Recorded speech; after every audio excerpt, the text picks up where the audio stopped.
and told the man at the cage where you do your bet, he says, my boss would like to talk to you. And he said, you go right through that door over there. Oh, sure. So I know the guy says, come on in. The guy's sitting behind the big desk, smoking the big cigar. So he says, you're Roger. I says, yeah. He got up and walked around me. He said, you don't look that smart. I said, what, sir? You don't look that smart. He said that you could pick horses that are winners when they're supposed to be losers. Where do you get your help? What do you mean help? I'm not getting any help. I just happen to go and... Oh, no. We've been watching you here, he says, for a number of weeks. And you always leave here with some of our good money. And I'll tell you, buddy, if you want a list of all the bookies in Montreal, I'll give you a list of them. But he says, I want you out of here. And don't show up again. Because somebody's going to put a... You know what I mean. I said, okay, sir, I won't be back again. So it's a tough business to be in gambling. So even with the spirit's help, it was tough. Yeah. Well, it's stuff he's going to shoot you, yes. Yeah.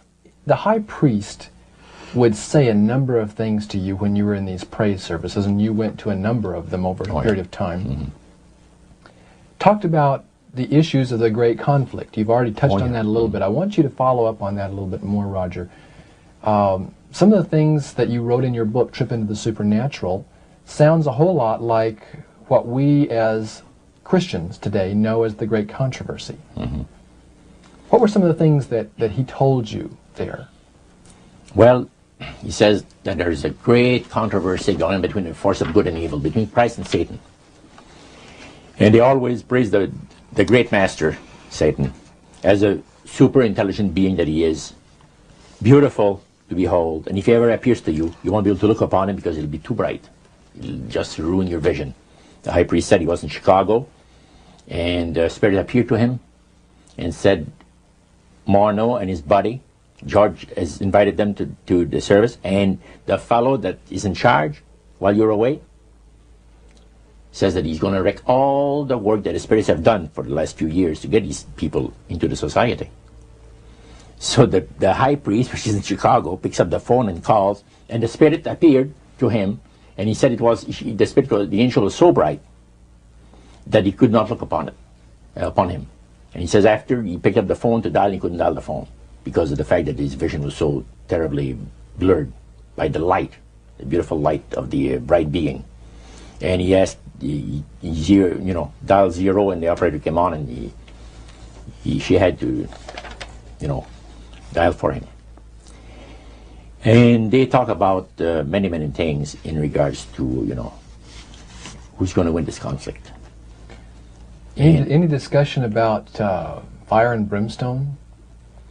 Yes. He says, the Bible people, talking about the Christians, they read in the Bible that, we're all going to land in a lake of fire and this and that. So that's baloney. He says the conflict is going to end peacefully.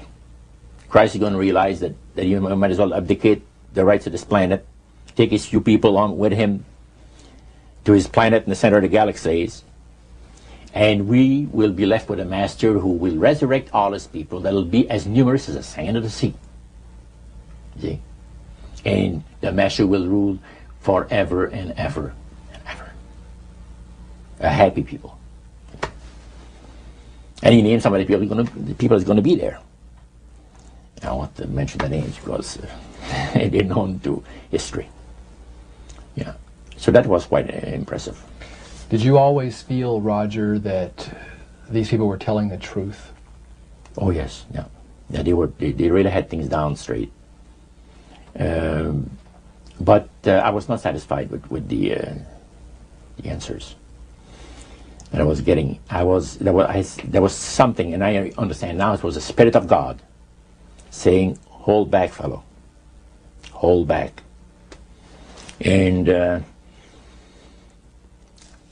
priest had talked about us thinking seriously about being initiated into the their cult. Right. So they let you come to sort of take a look-see, but you can't go back for several months. Oh yeah, it's not a matter of whether you're going to be initiated or not. It's when. Okay. You see? So they begin to press you for a commitment.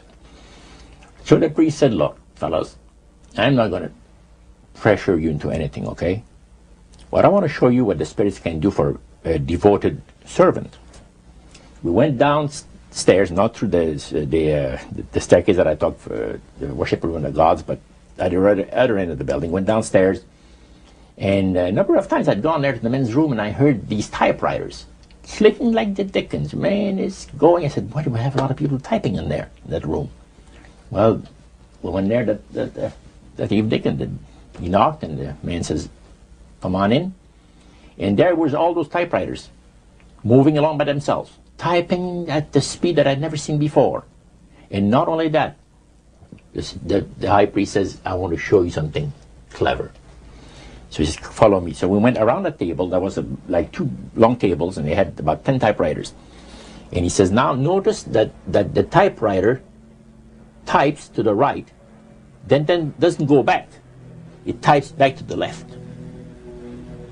Isn't that something? I had never heard of things like that before. He said the spirits are doing the work. And he introduced us to the man. And the man is a lawyer. And he said, how much money did you make last year? Oh, he says, it's in the 6 figures. You see? So this lawyer had a business in the building that housed the worship room. Oh, yeah. And he had a whole room full of typewriters. Yeah. And he put paper in there, and demons That's typed. all he did. Put typewriter paper in there. It was And what came out?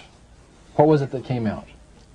different briefs for court cases. And so he would sell these to people? Oh yeah, Okay. he had this service to the legal profession, And the high priest was the United showing States and Canada. So the high priest was showing you this to give you an idea about the kinds of blessings that you would That's receive? right. Yeah. But after you left that typewriter, the room where the lawyer was, they tried to draw you into a commitment by getting you to make a public profession. Tell us about that. Well, they have a super beautiful resort in the Laurentian Mountains, which is north of Montreal, north of Saint Agathe. Saint Agathe is a famous name there in Montreal.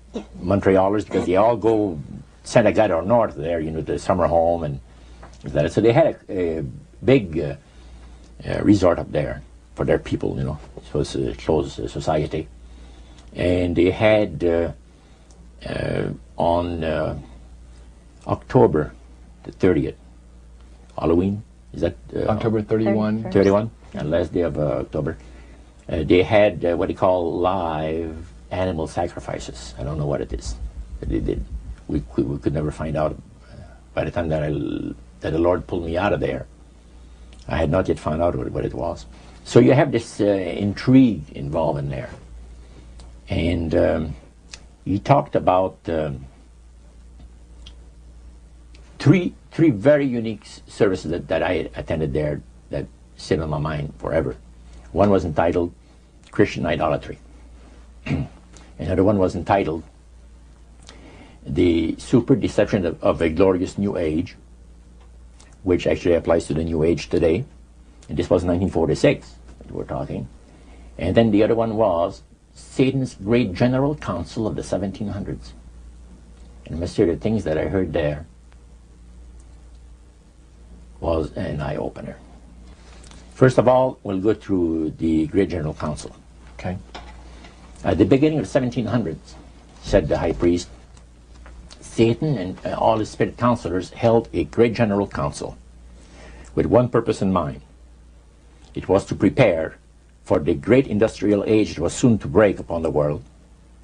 And Lucifer also foresaw another age that was to follow that, where tremendous scientific discoveries would be made by people, and we would enter a unique age that would change the way that everybody lives. It would also serve to usher in the end times and the close of the great controversy between the forces of good and evil. And the priest said that Lucifer had been studying the Bible.